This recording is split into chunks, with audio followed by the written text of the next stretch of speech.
like to say a few words? Basically, what we're doing here today then? We're here outside Vodafone. We're part of a group called Manchester UK Uncut, and what we're doing is we're trying to raise awareness in the public about how these corporations are avoiding taxes. Now, the Manchester Council and the councils all over Manchester are saying they need to make drastic cuts to social services like childcare services, to health services, to services that everybody needs, alcohol and drugs units, the homeless services, public toilets are being cut down, and the council is saying they need to make these cuts because they haven't got enough funds and they need to make cuts everywhere.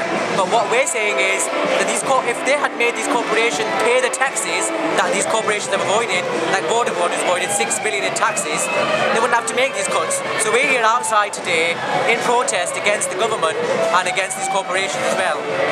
You want me to tell you what this protest is about? Well, just what you're doing here today. Introduce yourselves to the viewers at home. Okay. Well, my name's Barry. I'm supporting this protest today outside Vodafone. This is part of the wider UK Uncut protest. UK Uncut is an organisation that has been set up basically via the internet, and its main aim is to challenge the large corporations that are responsible or guilty of either tax avoidance or tax evasion. For that reason, UK Uncut is focusing on companies like Topshop and Vodafone. Particularly Topshop, part of the Arcadia Group, whose head is Sir Philip Green, and this company is responsible for £6 billion worth of tax evasion. Therefore, UK Uncut organises protests across the UK to challenge. UK Uncut has organised protests across the UK to challenge these corporations that are clearly guilty of very serious breaches of the law in the context of either tax evasion or tax avoidance. One of the things I find most offensive about the current Tory coalition with the Lib Dems is that we have ex-public school boys telling the rest of us, the poor and the vulnerable, how we are all in this together. We've got with a situation with the banks now where the banks are making billions and billions of pounds profit. Many of these banks have been nationalised, so they are owned by the people. If we're having to cut back on schools, hospital services, all the rest of it, surely that money that we've already paid into bail the banks should be paid as a priority to us rather than the shareholders of these banks. I find the hypocrisy of people like William Hague staggering when we have them on TV complaining about the repression in Libya and Syria when the British government is still selling millions of arms to these despotic regimes. Good to know these things.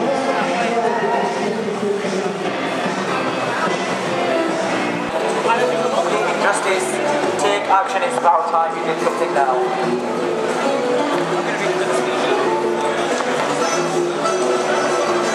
Philip Green, must be fired on.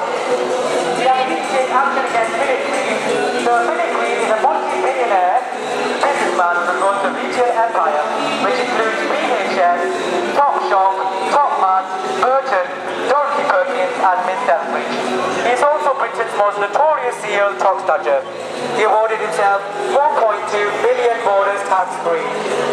He does not actually own any of the Arcadia Group that he spends every day running. Instead, it is his name of his wife, who lives in Monaco and lives into Israel. He does not pay a penny of income tax. In 2005, this original investment allowed Philip Green to dodge a $300 million tax bill, when he awarded himself the biggest corporate paycheck in British history. And yet, despite this slap in the face of the British public, David Cameron has recently appointed Philip Green to advise the government on how best to slash public spending. Talk about the fox being put in charge of the chicken run. Vince Cable, business secretary, arrogantly says, "We will listen, but we will carry on with these cuts." We're usually here every Saturday outside corporations, and we're asking people, if you want to make a difference, you need to be out on the streets. The government's not doing anything for change.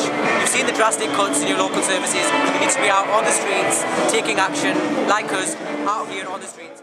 Every year, extremely wealthy individuals and big businesses avoid around £25 billion trillion of tax in this misgovernment is barely lifting a finger to stop it.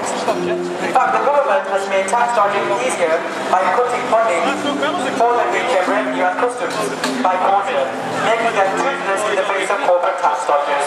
Sir Fred Goodwin, RBS, has obtained a super injunction under our notorious and draconian legal laws. The rich are getting away without paying their fair share, while it's the poor, the unemployed, the disabled and poorly paid public service workers face the brunt of these cuts. The cuts are not fair, we're not in all this together at all, and there are alternatives. Here is one alternative to the salary cuts. Force the richest to pay their tax they owe us, starting with Philip Green's missing millions. We're asking the public, come and join us, sit our marquees, sit outside Vodafone, sit our booths, and demand they pay their taxes. It's about time we put action on the street, people. And I think as people actually come to recognise the severity of the cuts in their standard of life, we'll see much more industrial action coming from the grassroots. The problem today is that the trade union leaders are much too close to the employers and to the government, and they're not prepared to countenance some action at the base, action at the grassroots. And as I say, I think in the next year, as people's standard of life really gets hit, as the services get hammered, I think we see more and more spontaneous action against the cuts, and hopefully this will be coordinated across the country, and it will start to question not just the legitimacy of the government, but it could actually cause such a rupture within the coalition that we could actually see very substantial political changes in the next 18 months.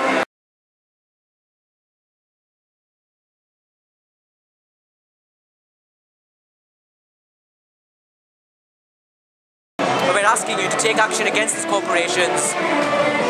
Take your money out from there, stand out, tell your banks why you're leaving, tell Vodafone why you're leaving. We need to stand out together. We can't rely on the leaders, we need to take action ourselves. Or you'll see the drastic cuts, as you can see. And you can see the bonuses that the bankers are receiving. You know, it's absolutely ridiculous. If you do your research, absolute madness. You're obviously calling for people to join you on the street. It's not everyone's cup of tea though. So for those who can't join you in physical presence, how can they get involved? Right, the ones who can't come out physically, we need you to go on the pages on Facebook, use the network sites to protest, go on Facebook, go on Twitter, go on everything else. Give us yeah, go on the actual the bank pages and start protesting. Write what you need to write, pass on the information. Go on, you can actually protest online by writing on the pages of these companies like Vodafone. You can actually write down Vodafone pay a tax.